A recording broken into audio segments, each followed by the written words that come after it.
നൊയമ്പുകാലം 5-ാം വാരം ബുധൻ. തിരുവചനം. തന്നിൽ വിശ്വസിച്ച യഹൂദരോട് യേശു പറഞ്ഞു, എൻ്റെ വചനത്തിൽ നിലനിൽക്കുമെങ്കിൽ നിങ്ങൾ യഥാർത്ഥത്തിൽ എൻ്റെ ശിഷ്യന്മാരാണ്. യോഹന്നാൻ്റെ സുവിശേഷം 8-ാം അധ്യായം 31-ാം തിരുവചനം.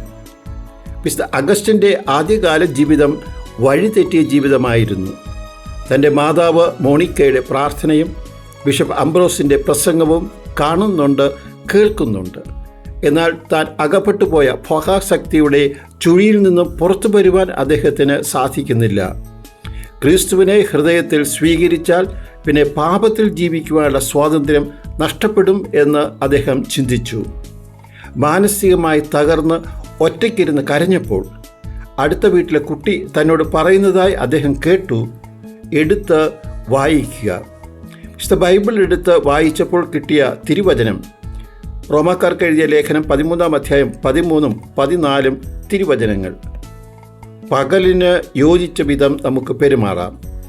സുഖലോലുപതയിലോ മദ്യാസക്തിയിലോ അവിഹിത വേഴ്ചകളിലോ വിഷയാസക്തിയിലോ കലഹങ്ങളിലോ അസൂയയിലോ വ്യാപരിക്കരുത്.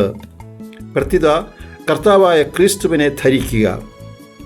ഈ വചനം വായിച്ചപ്പോൾ വിശുദ്ധ ബൈബിൾ തനിക്ക് വേണ്ടി എഴുതിയതാണെന്ന് അദ്ദേഹം ചിന്തിച്ചു. തിരുവചനം അദ്ദേഹത്തിൻ്റെ ഹൃദയത്തെ സ്പർശിക്കുക മാത്രമല്ല, അത് ഹൃദയത്തിൽ തുളച്ചു കയറി. വിശുദ്ധ അഗസ്റ്റിൻ്റെ ഹൃദയം തകർന്നപ്പോഴാണ് തിരുവചനത്തിന് ആ ഹൃദയത്തിൽ കടക്കുവാൻ വഴി തുറക്കപ്പെട്ടത്.